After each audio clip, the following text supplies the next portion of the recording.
दोस्तों, हम लोग वसुंधरा एनक्लेव में हैं। ये जगह दिल्ली और उत्तर प्रदेश के सीमांत पर एक आधुनिक रिहाइश की तरह जानी जाती है। यहाँ हिंदी का एक कवि रहता है। आप सब समझ गए होंगे मैं किसकी बात कर रहा हूँ। जिन्होंने इस देश की कलाओं को, नाटकों को, साहित्य को, अभिव्यक्ति के सभी प्रकारों को अपनी जिजीविषा से एक नया ताप और एक बहुत प्रखर प्रकाश दिया है, वही अशोक वाजपेयी। इसी कॉलोनी में रहते हैं। ये हिंदी के संस्कृति कर्मी, कवि और आलोचक का घर है। उस आदमी का घर जिसने वास्तुकला में न जाने कितने प्रयोग किए, अद्भुत अद्भुत किस्म की वास्तु संरचनाओं को संभव किया। वो कितनी साधारण और कितनी रोजमर्रा, कितनी चलताऊ संरचना में रहता है, उसे आप मेरे पीछे की इमारत में देख सकते हैं। उन्नाव जिले के राजापुर गढ़ेवा से होकर मध्य प्रदेश के सागर में वहाँ की प्रशस्त जीवन शैली में, वहाँ से सेंट स्टीफेंस पढ़ने आना, भारतीय प्रशासनिक सेवा में चुना जाना और मध्य प्रदेश कैडर के आईएएस अधिकारी के तौर पर मध्य प्रदेश के जीवन के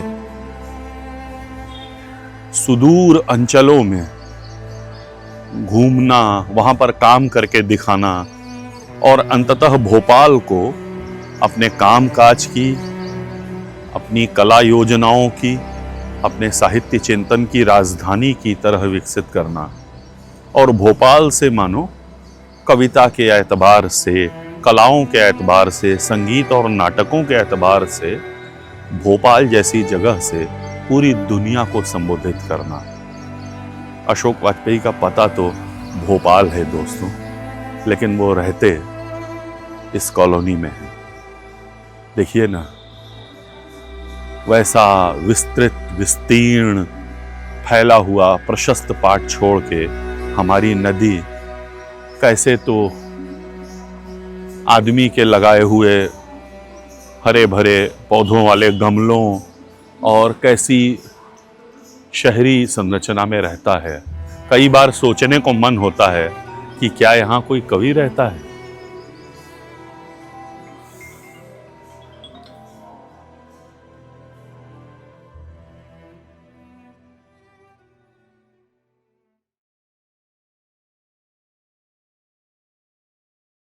हम लोग हिंदी के मूर्धन्य कवि, आलोचक, संस्था निर्माता, संस्कृति कर्मी और एक आशय में पिछले 50 वर्षों की सांस्कृतिक सक्रियता के सबसे बड़े वास्तुकार, योजनाकार श्री अशोक वाजपेयी जी के साथ हैं, उनके घर में। सर प्रणाम।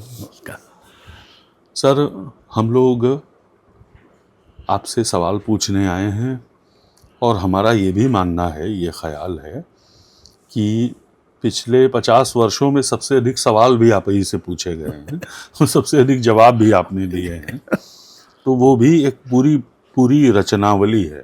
आपके उत्तर जो हैं एक बड़ा वांग्मय बनाते हैं। तो लेकिन फिर भी सबसे ज़रूरी बात कहने से रह गई होती है और कुछ न कुछ जो है बाकी रहता है, जो अनिद्रा का सबब बनता है, जिसके लिए जागता है कवि, जागता है और रोता है और सब लोग सोए रहते हैं बाकी लोग। तो जैसे संस्था निर्माण है, संस्थाओं का क्या भविष्य है हिंदी में, आप इसको कैसे देखते हैं? आपने इतनी संस्थाएं बनाई, इतनी संस्थाओं को देखा, उनका उत्थान और पतन, तो आपको क्या लगता है कि आइडिया ऑफ इंस्टीट्यूशन जो है, इसकी कोई कद्र है कि नहीं हिंदी में? और कद्र चाहे हो या न हो, इसका भविष्य क्या है? देखिए, बहुत दिनों तक तो आम धारणा ये रही है कि साहित्य और कलाओं का संस्थाओं से कुछ लेना देना नहीं,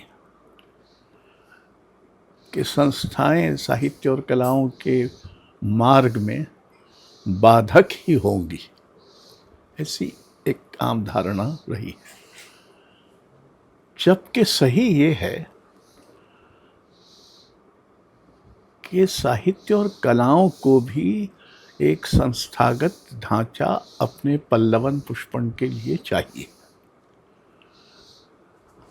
बहुत सारी चीज़ों को हम संस्था न भी कहें, जैसे प्रकाशन को, जैसे पत्रिकाओं को, जैसे कला वीथिकाओं को, जैसे सभागारों को, रंगशालाओं को, संग्रहालयों को, हम इनको संस्था न कहें, लेकिन इनके बिना साहित्य और कलाओं का न तो प्रसार प्रचार हो सकता है और न कई अर्थों में तो इसके बिना कोई कला संभव ही नहीं होगी। मसलन रंगमंच, उसके लिए दर्शक ज़रूरी है। अब दर्शक अगर कहीं आएंगे तो कोई जगह होगी, उस जगह का कुछ नियमन होगा, उसका कुछ रूपाकार बनेगा। उसके बिना तो ऐसा आप ठीक पेड़ के नीचे भी कर सकते हैं, ज़रूरी नहीं है कि सभागार ही हो, पर एक जगह होगी। तो ये जगह बनाने का काम और इस जगह को बढ़ाने का काम संस्थाएं करती रही। अगर आप हिंदी अकेले के क्षेत्र में देखें तो एक ज़माने में सबसे पहले तो नागरी प्रचारणी सभा, हिंदी साहित्य सम्मेलन, एक ज़माने में उत्तर प्रदेश हिंदी संस्थान, बिहार राष्ट्रभाषा परिषद, ये अनेक संस्थाएं थीं। और फिर दूसरे किस्म की संस्थाएं बनना शुरू हुई जो कि अधिक वैचारिक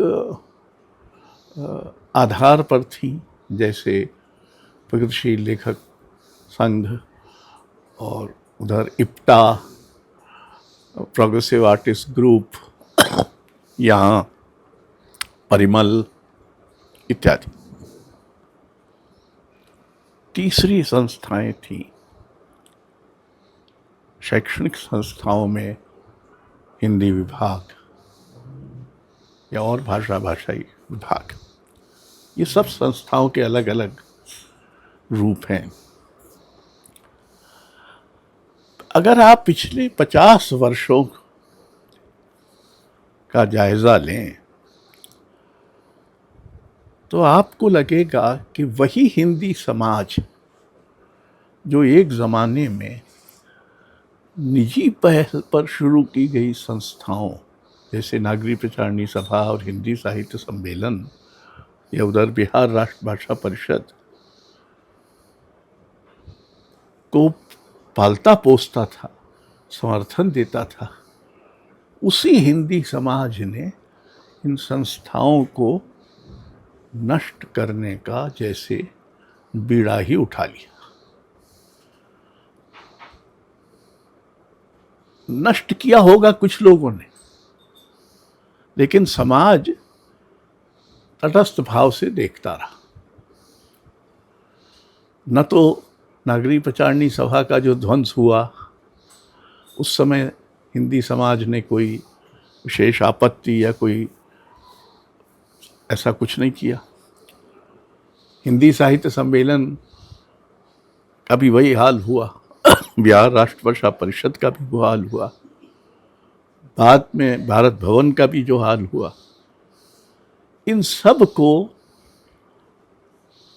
ध्वस्त होते, अवमूल्यित होते, दृष्टिहीन होते हिंदी समाज अगर मुदित मन नहीं तो कम से कम उदासीन देखता रहा है। तो मैं इस बारे में कई बार ये कटूक्ति करता रहा हूँ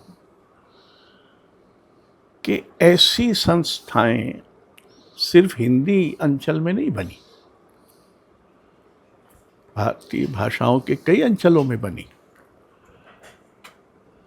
और वो वहाँ आज भी सक्रिय और जीवित है।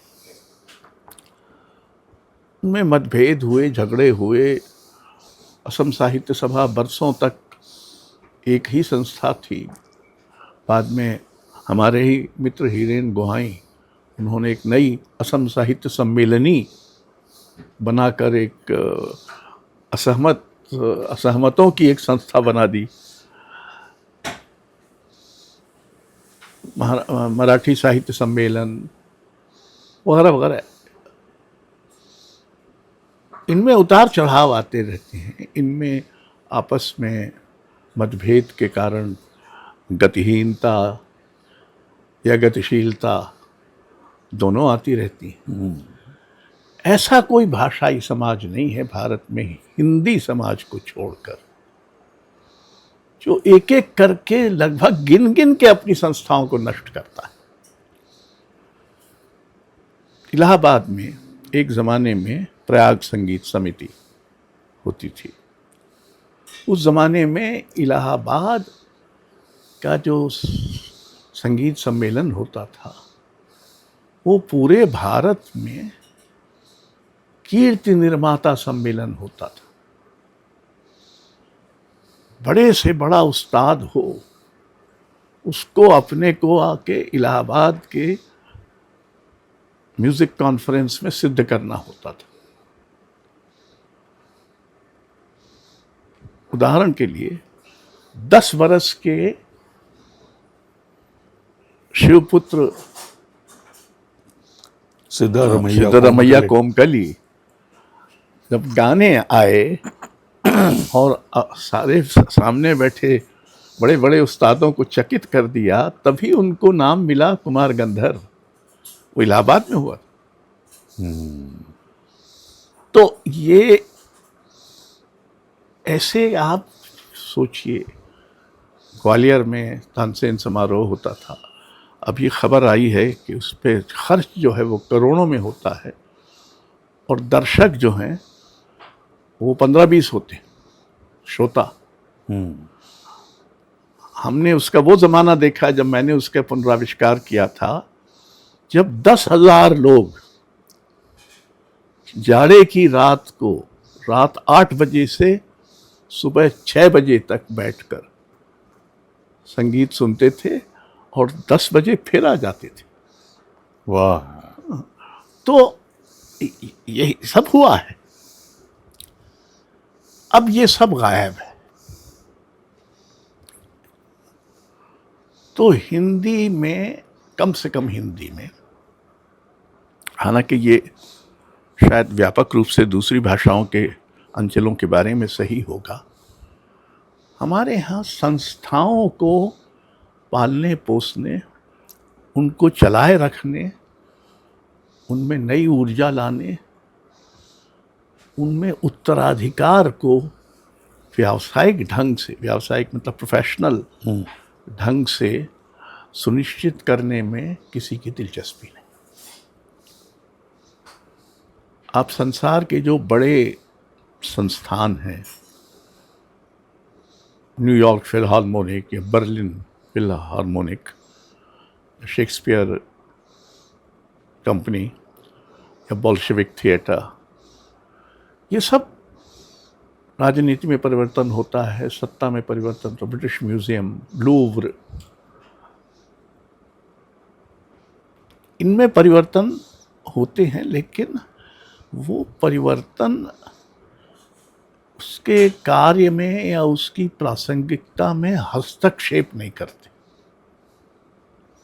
सारी दुनिया में अब ये ट्रम्प आया है, ये क्या करेगा ये खुदा जाने।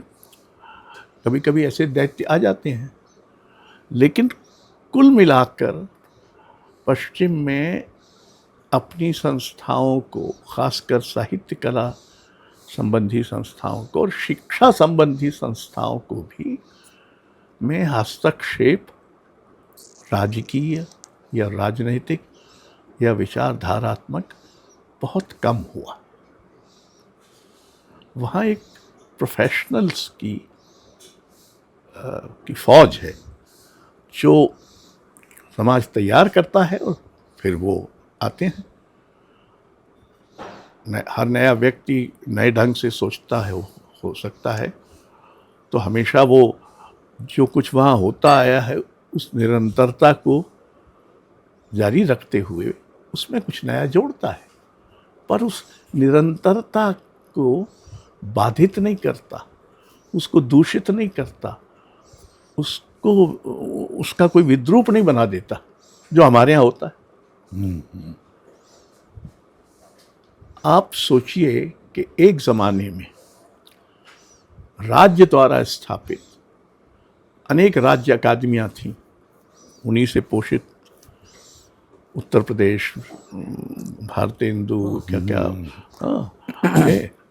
मध्य प्रदेश कला परिषद, ये वो राजस्थान में थे। बिहार इस मामले में हमेशा ही थोड़ा पीछे था, उसने इस संस्थाएं बनाई नहीं, तो उसको उनको नष्ट करने का सुयोग भी नहीं मिला, तो उसने बनाई नहीं। एक बिहार राष्ट्रभाषा परिषद बन गई थी, सो उसको भी उसने कर दिया खत्म। ये सब दृश्य से गायब है, इनका कोई नाम लेवा नहीं। और अब हालत ये है कि राष्ट्रीय अकादमियां, साहित्य अकादमी, ललित कला अकादमी, संगीत नाटक अकादमी, एक ज़माने में इनमें जो कार्रवाई होती थी, इनकी जो गतिविधियाँ होती थी, सबका बहुत व्यापक प्रभाव पड़ता था। अब यहाँ साहित्य अकादमी का एक वार्षिक उत्सव होता है, उसमें 1000 लेखक आते हैं और पता नहीं कितने करोड़ रुपए खर्च होता है, और उसका प्रभाव यह है कि कोई अखबार उसकी खबर तक नहीं छापता। हम 2 अखबार लेते हैं, उन 2 अखबारों ने इतने बड़े साहित्य उत्सव की कोई खबर नहीं छापी। उसमें आए गुजराती लेखक हमारे मित्र प्रबोध पारिख बता रहे थे कि वो थे, जब बोल रहे थे तो उनके श्रोताओं में 3 लोग थे। तो ये एक पूरा एक पक्ष तो उसका ये, इसलिए मैं समझता हूं कि हिंदी में, हिंदी समाज में और हिंदी राजनीति में, हिंदी अंचल की राजनीति में, अगर पहले कभी साहित्य और कलाओं का थोड़ा बहुत सम्मान या थोड़ी बहुत जगह रहे होंगे, तो वो अब पूरी तरह से गायब हो चुके। और किसी तरह का, यानी हिंदी क्षेत्र में इस समय सारा सांस्कृतिक कर्म एक तरह के तमाशे में बदला जा चुका है। गंगा आरती, फलाना, इस तरह के, और उनको धर्म से भी जोड़ दिया गया। और तो वो धार्मिक अनुष्ठान के रूप में जैसे प्रस्तुत किए जा रहे हैं।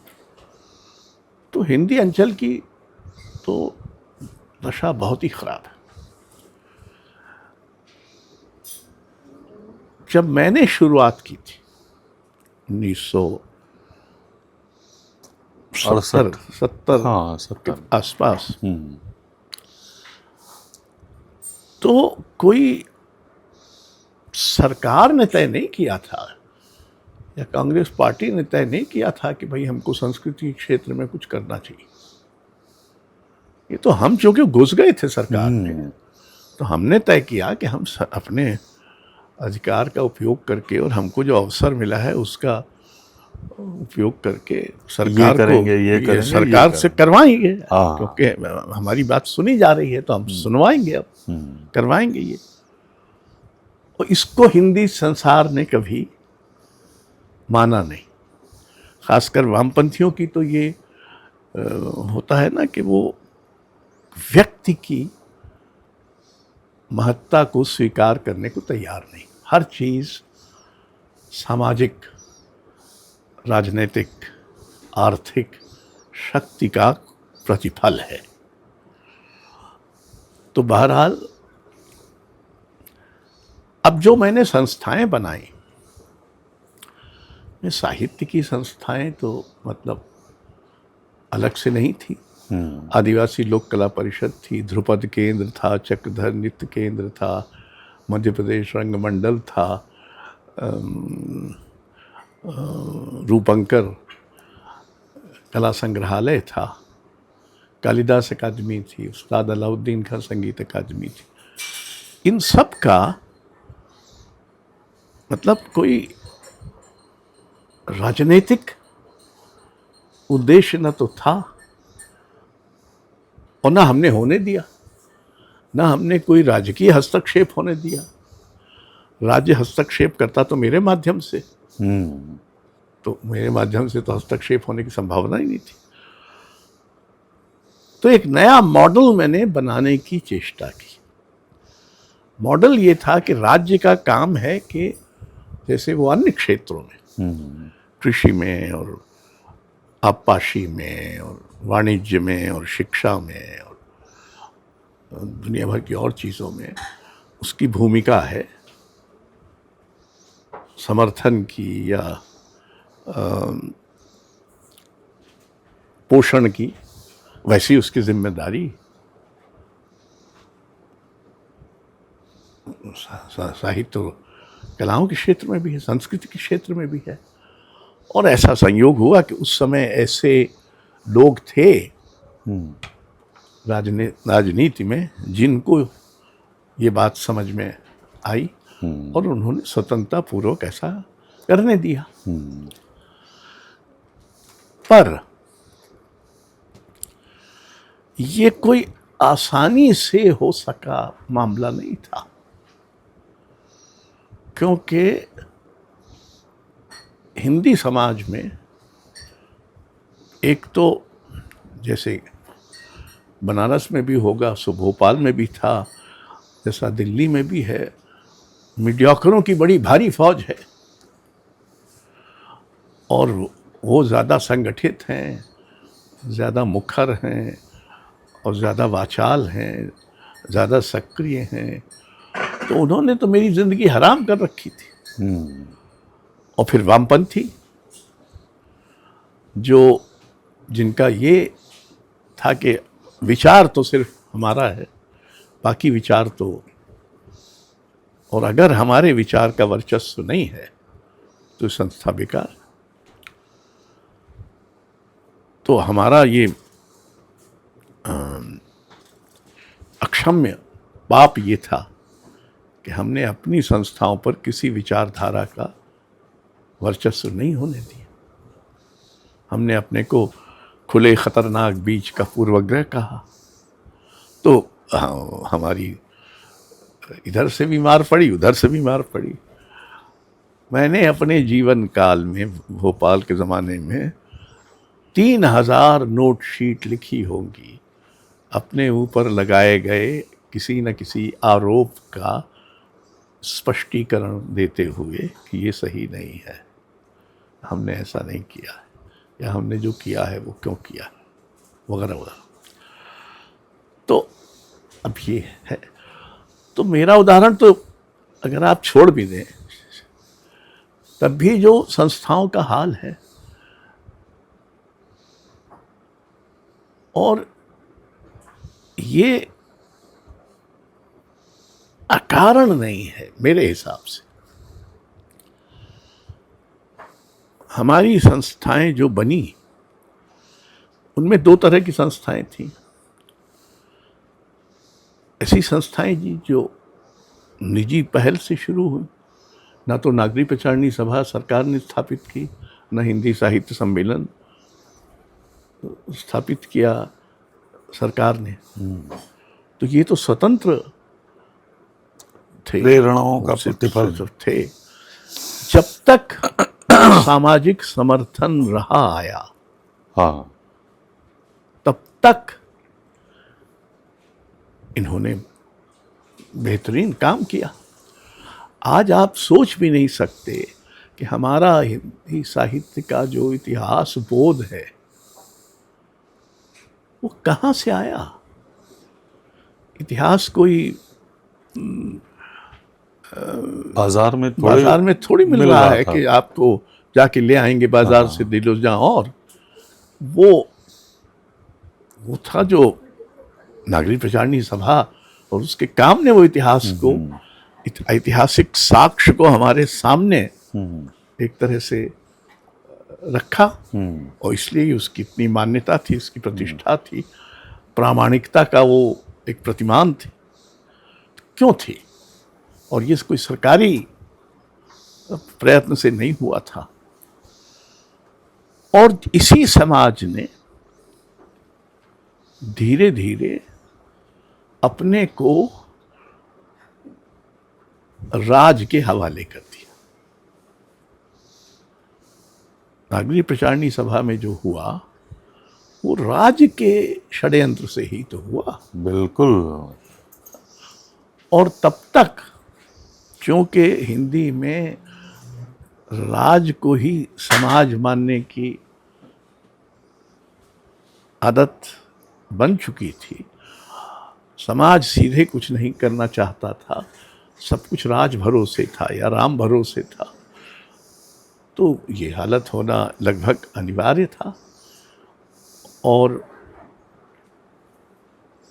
इस समाज में मतलब 50 वर्षों तक मैंने ये कोशिश की कि हिंदी के पढ़े लिखे समाज में कुछ कलाओं के प्रति कुछ उत्सुकता, कुछ संवेदनशीलता अगर पढ़े लिखों में नहीं हो सकती तो कम से कम हिंदी लेखकों में ही सही थोड़ी संगीत की प्रति उत्सुकता। आपके पड़ोस में ये कलाएं हैं, आपकी समवर्ती हैं, ये आपकी समकालीन हैं, और इनके बारे में आपको कुछ पता नहीं है। तो थोड़ा बहुत रंगमंच का तो लेखकों से कुछ संबंध रहा, बाकी से कुछ नहीं। और ये हाल मैंने दिल्ली में जब शुरू में मैं था 1960 से 65, जब यहाँ मैं पढ़ रहा था, थोड़े दिन पढ़ा भी रहा था, तो मैंने देखा कि यहाँ के जो आयोजन कलाओं के होते हैं, संगीत सभा या नृत्य प्रस्तुति, उसमें लेखकों की संख्या बहुत कम। उस समय फिर भी ऐसे लेखक थे, नेमी जी थे, रेखा जी थी, सुरेश अवस्थी थे, भारत भूषण अग्रवाल थे, श्रीकांत वर्मा थे, निर्मल वर्मा थे, राम कुमार थे, जो इस तरह की चीज़ों में जाते थे, कभी कभी दिख जाते थे। एक बार भीष्म साहनी मुझे मिल गए, एक शास्त्री। उसके बाद वो चूँकि वो बहुत अच्छा नहीं गा रहा था, जो भी गा रहा था, तो मैं भी वहाँ से निकल के बार में चला गया। थोड़ी देर में भीष्म साहनी भी आ गए, तो मैंने उनसे कहा कि मुझे तो आप एकमात्र लेखक मुझे उसमें दिखाई दिए। बोले मुझे कुछ समझ में नहीं आता, मेरी पत्नी चूँकि बहुत शौकीन है तो मैं उनका साथ देने आ जाता हूँ। तो ये हालत थी दिल्ली में, ये हालत थी। मैं सागर से आया हुआ किसी तरह से पैसे जुटाकर, क्योंकि शाम का खाना भी बाहर खाना होगा, अगर मैं आज शाम को किसी संगीत सभा में हूँ तो मुझे लौटते हुए इतनी देर हो जाएगी कि हमारे कॉलेज का डाइनिंग रूम तो बंद हो जाएगा। तो मुझे दरियागंज में बस अड्डे पर उतर कर सामने के पेशावरी रेस्तरां में 15 मिनट के अंदर खाना खा लेना है, क्योंकि अगली बस 15 मिनट बाद आ रही होगी और वो आखिरी बस होगी, वगैरह वगैरह।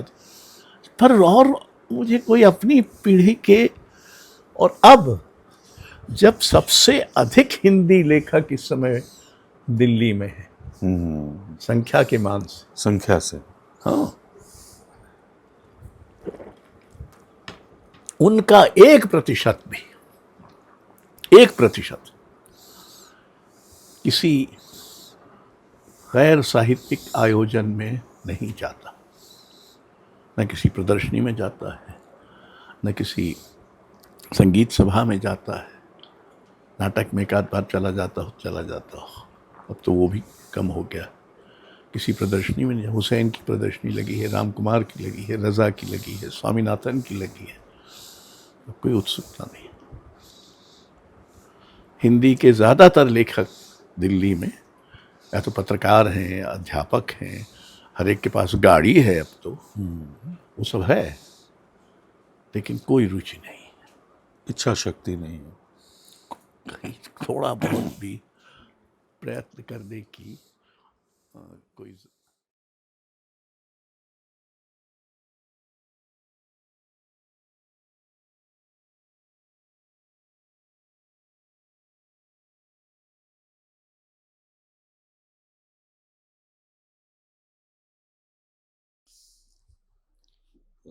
ऐसा भी कहा गया है कि, और बहुत विद्वान लोगों ने कहा है कि जैसे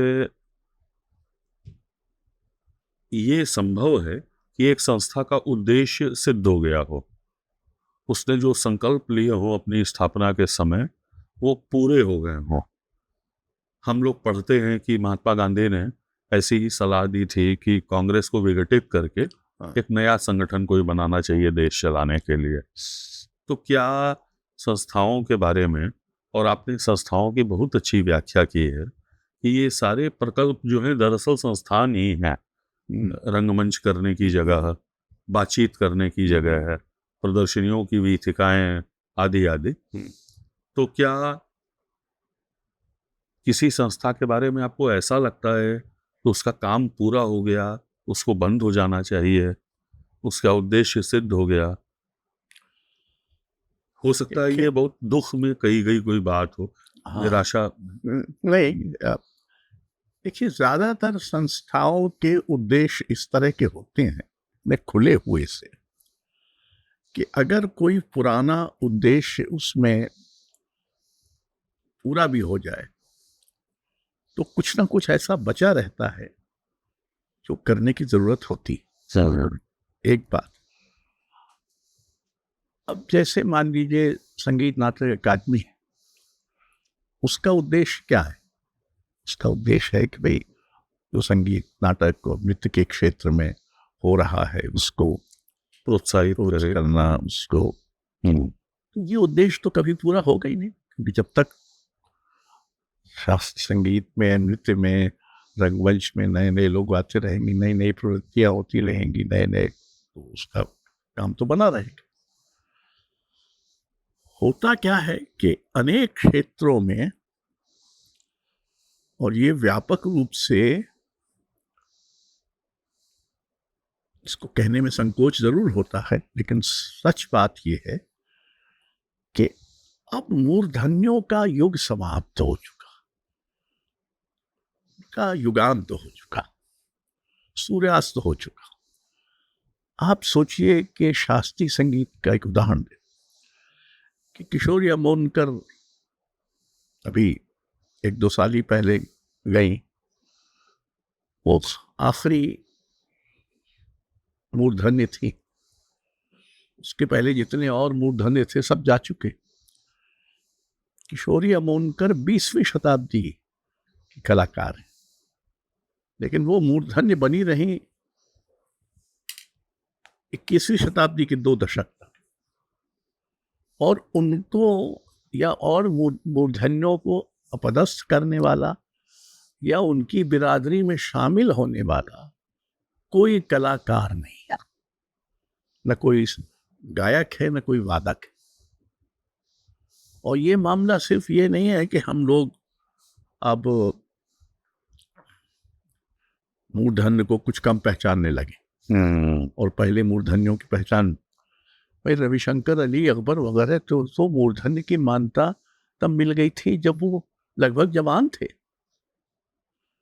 तो ऐसा नहीं है कि हम ऐसा है। और आज तो प्रक्षेपण के और अपने आत्म प्रक्षेपण के इतने उपाय हो गए हैं कि आप अपनी मूर्धन्यता अगर सचमुच है तो मनवाने के लिए सब कुछ कर सकते हैं, लेकिन वो सब करने के बावजूद आपको मूर्धन्य नहीं माना जाएगा, क्योंकि आप नहीं।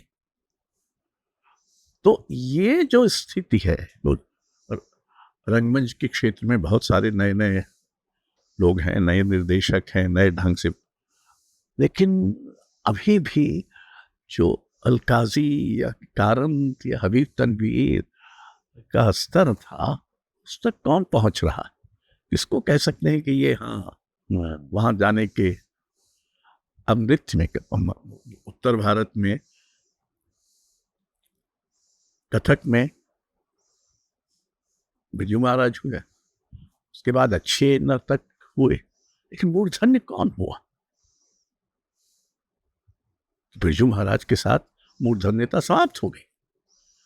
तो ये एक बहुत बड़ा पठार समय है, और ये लंबा पठार समय है। जब ये नई शताब्दी आ रही थी तो मैंने एक टिप्पणी लिखी थी कि शास्त्रीय कलाओं के क्षेत्र में तो कम से कम ये मूर्धन्यता के सूर्यास्त का समय, और अब मीडियोक्रिटी ही दिखेगी। उत्कृष्टता का एक गुण ये है कि उसे संस्था की जरूरत देर तक नहीं लगती, और इसलिए वो थोड़े देर बाद संस्था की अवज्ञा भी कर सकता, क्योंकि उसको जरूरत नहीं रह जाती, उसका कार्य इतना बड़ा हो चुका होता है, वो खुद ही संस्था बन जाता है। और मीडियोक्रिटी का गुण ये है कि वो संस्था को चलने नहीं देगा,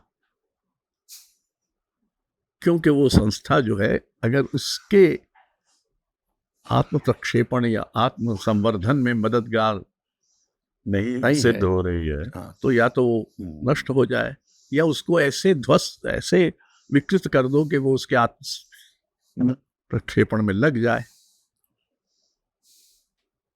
तो दोनों ही हालत में संस्थाएं धूमिल होने को अभिशप्त है। जहां तक मैं जानता हूं, शायद ये अखिल भारतीय संस्थाओं के बनाने का समय नहीं रहा, क्योंकि एक तो अखिल भारतीयता इस समय बहुत भयानक रूप से खंडित, विखंडित, दूषित, विद्रूपित है। दूसरा कि छोटे छोटे पहल करने वाले लोग हैं, वो भले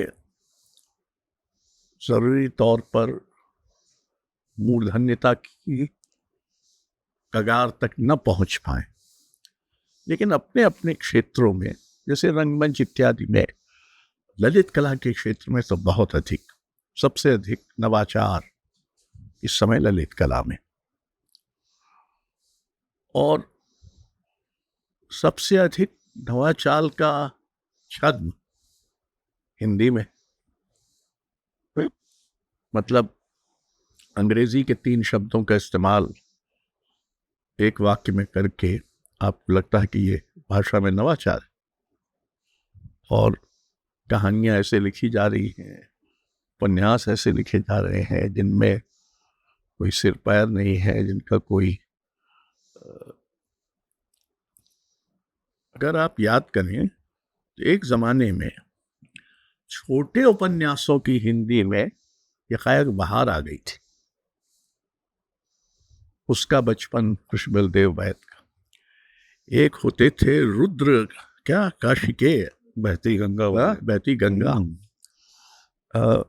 ये डार से बिछुड़ी कृष्णा जी का, ये छोटे छोटे उपन्यास थे जो उस समय निकले थे और जिनका बड़ा वो था। अब मोटे मोटे उपन्यास निकल रहे हैं, इनको पढ़ना भी मेरे लिए तो बहुत ही असह्य होता है, क्यों मैं पढ़ता नहीं हूँ। लेकिन तो रूपाकार, अगर भाषा में परिवर्तन नहीं होगा तो किसी और परिवर्तन की उम्मीद लगाए रखना बेकार है। और ऐसा क्या है कि पिछले 40 वर्षों से आलोचना की भाषा बदली ही नहीं। वही कोई 50-60 शब्द हैं जिनकी गुड़िया माला ऐसे ऐसे करते रहते हैं, सामाजिक यथार्थ, प्रतिबद्धता, ये वो फलाना शिल्प तथ्य। अच्छा, हिंदी में कोई बहस खत्म ही नहीं होती। वही हम बहस लोग फिर से इसकी उल्टी बात सोचते थे, हाँ। आपने अच्छा किया। हाँ, हम लोग ये कहते थे कि बहस शुरू नहीं होती, हाँ। दरअसल पीछे शुरू हुई बहसें खत्म होने का नाम नहीं ले रही। वो वही बहस, हाँ। शिल्प और कथ्य की बहस हाँ। और कलावाद और प्रगतिवाद की वो खत्म ही नहीं होती, फिर से उसी पे। तो अब जो हालत है उसमें लगभग सभी संस्थाओं की प्रासंगिकता समाप्त हो गई है। इनमें से अधिकांश का काम समकालीनता से था। उन संस्थाओं की उपयोगिता फिर भी बची हुई है जिनका काम समकालीनता से अलग है, जैसे अब काशी नागरी प्रचारणी, क्योंकि वो एक दूसरा बिल्कुल क्षेत्र है जिसमें अगर संस्था न बचे तो बहुत सारी संपदा भी नहीं बचेगी। नहीं बचेगी। इसलिए जरूरी था कि काशी नागरी प्रचारणी सभा का पुनरुद्धार हो, जो सौभाग्य से तुम लोगों के प्रयत्न से हो गया। तो अब इसका खतरा तो मंडराता रहेगा कि कब अंधेरा कब लौट आए, ये उजाले में रहने वाले लोग कब बता सकते हैं। कि उनको उजाले में रहने का अभ्यास हो जाता है, उनको लगता है अंधेरा तो कभी होगा ही नहीं, लेकिन अंधेरा फिर भी लौट आ सकता है। हिंदी अंचल में संस्था, हर संस्था एक छोड़कर जाति प्रथा वही एक संस्था है जो कभी नष्ट नहीं होती हिंदी अंचल में। बाकी सारी संस्थाएं नष्ट होने को अभिशप्त है। हिंदी समाज जैसे वो पुस्तक प्रेमी समाज नहीं है, जैसे वो साहित्य प्रेमी समाज नहीं है, जैसे वो कला प्रेमी समाज नहीं है, वैसे ही वो संस्था पोषक समाज भी नहीं।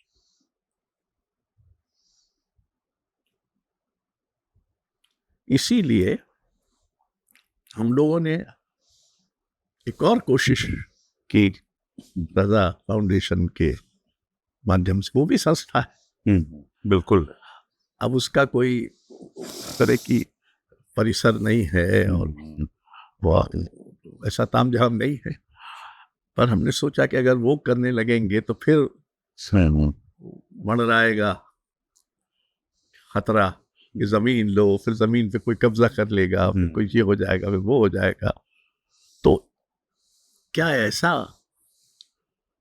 कुछ किया जा सकता है कि वो सिर्फ अपनी गतिविधियों में जीवित रहे, वो किसी इमारत में जीवित न रहे, किसी इमारत से बंधा ना हो, और जो दिया हुआ ढांचा है, जो जरूरी तौर पर संस्कृति के लिए बना ढांचा नहीं है, लेकिन जिसका उपयोग संस्कृति भी कर सकती है, किया जा सकता है। तो हम India international centre, India habitat centre, इस तरह के इनके सहयोग से करते हैं।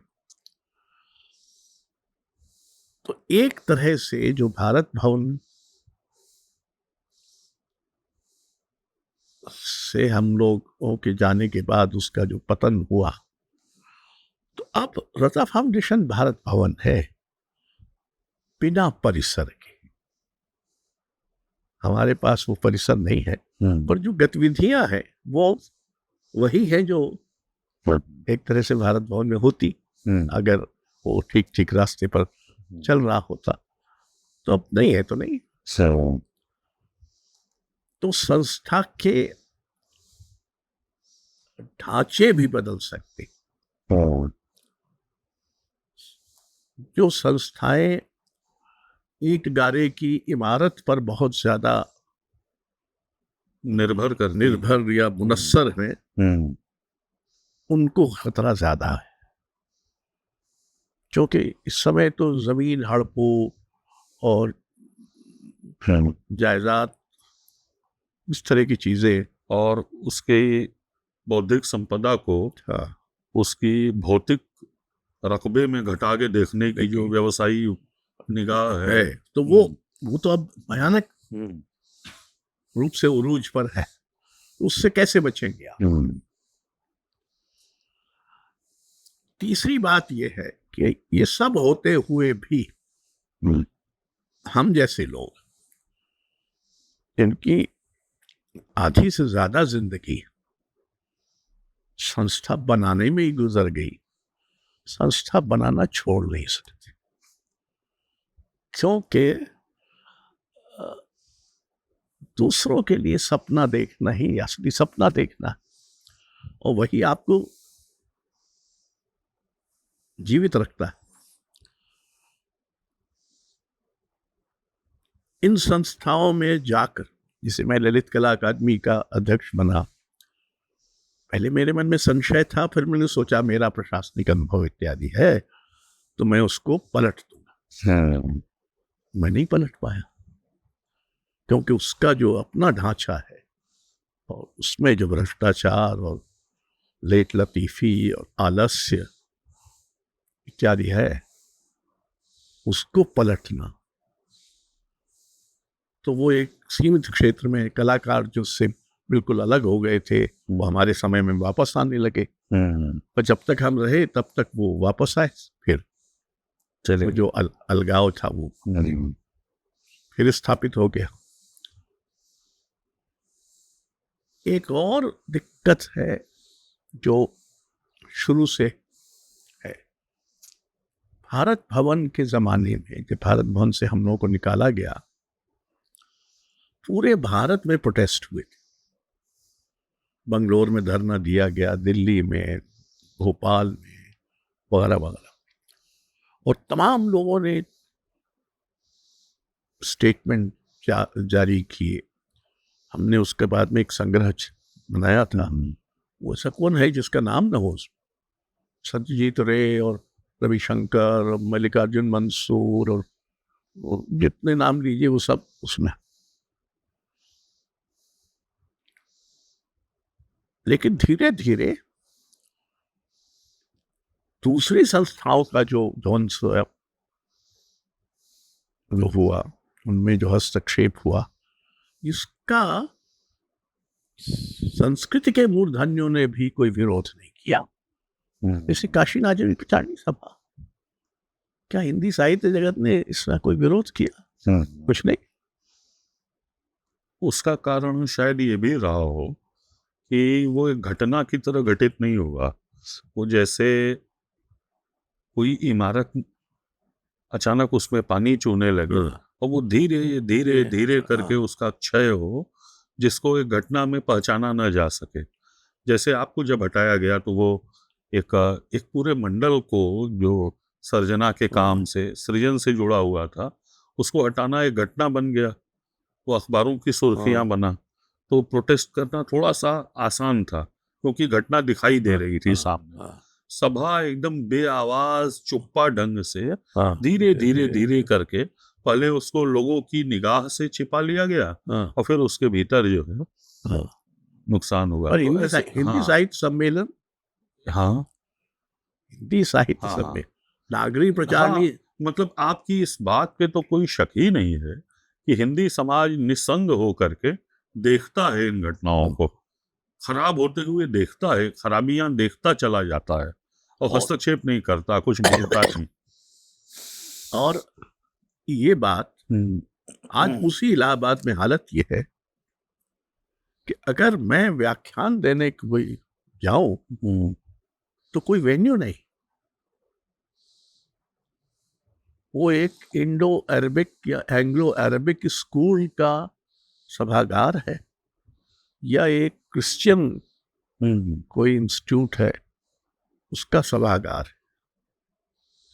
विश्वविद्यालय में और बाकी जो सार्वजनिक हिंदुस्तानी अकादमी, हिंदी साहित्य सम्मेलन वगैरह वगैरह, इनके जितने वेन्यूज हैं, नॉर्थ जोनल कल्चरल सेंटर या क्या है, उनके किसी के वेन्यू पे मैं जा ही नहीं सकता। तो ये जो स्थिति बनी है, ये सिर्फ राज्य की धौंस से थोड़ी बन गई, इसमें समाज का भी है। भाई कोई इलाहाबाद विश्वविद्यालय के इतनी मैं उसके हिंदी विभाग के 100 वर्ष पूरे होने पर, प्रणय कृष्ण है वहाँ, और उस समय वो अध्यक्ष थे, उन्होंने मुझे पहले व्याख्यान के लिए बुलाया। उसी समय, इस समय हमारा व्याख्यान था, उनके कुछ छात्रों ने, जो अखिल भारतीय विद्यार्थी परिषद के सदस्य थे या जो भी थे, उन्होंने एक समांतर आयोजन कहीं किया। ये एक सभागार में, विश्वविद्यालय के सभागार में थे। जब मेरा व्याख्यान चल रहा था, उसके दौरान रजिस्ट्रार ने फोन किया कि आप किसका व्याख्यान करा रहे, और अगले दिन एक ज्ञापन जारी हुआ। इसमें यह कहा गया कि विश्वविद्यालय का कोई भी विभाग अगर कोई आयोजन करता है और विश्वविद्यालय के किसी वेन्यू का इस्तेमाल करता है, तो अव्वल तो पहले उसको पैसा देना पड़ता है, यानी विभाग विश्वविद्यालय का सभागार का किराया देता है, किराया देगा। दूसरा, वो वक्ताओं का जीवन वृत्त देगा, और तीसरा, वो वक्ता क्या बोलने वाले हैं इसका एक सार संक्षेप देगा।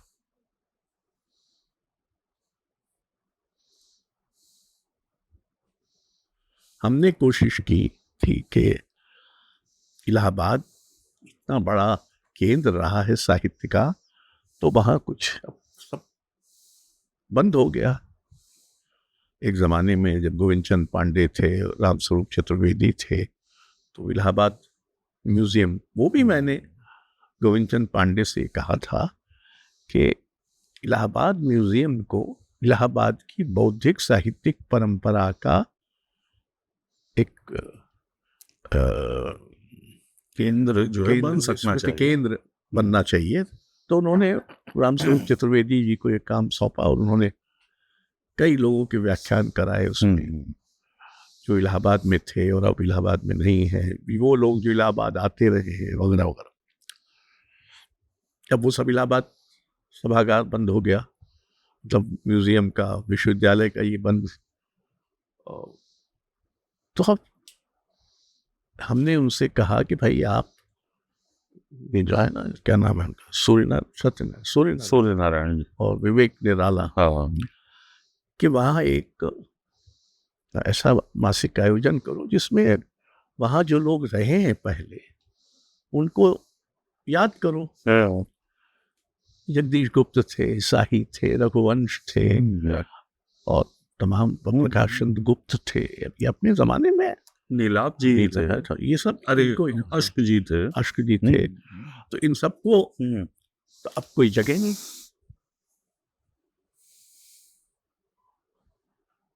तो ये हालत कि एक शहर जो एक जमाने में इसी से जाना जाता था, इलाहाबाद की और दूसरी कीर्ति क्या थी, एक संगम, दूसरा विश्वविद्यालय, और तीसरा वहां का साहित्यिक केंद्र। पंत जी को कोई याद नहीं करता, महादेवी को कोई याद नहीं करता, निराला को तो चलिए फिर भी थोड़ा बहुत, प्रसाद को कोई याद नहीं करता। इतना बड़ा कवि और उसको याद करने वाला कोई,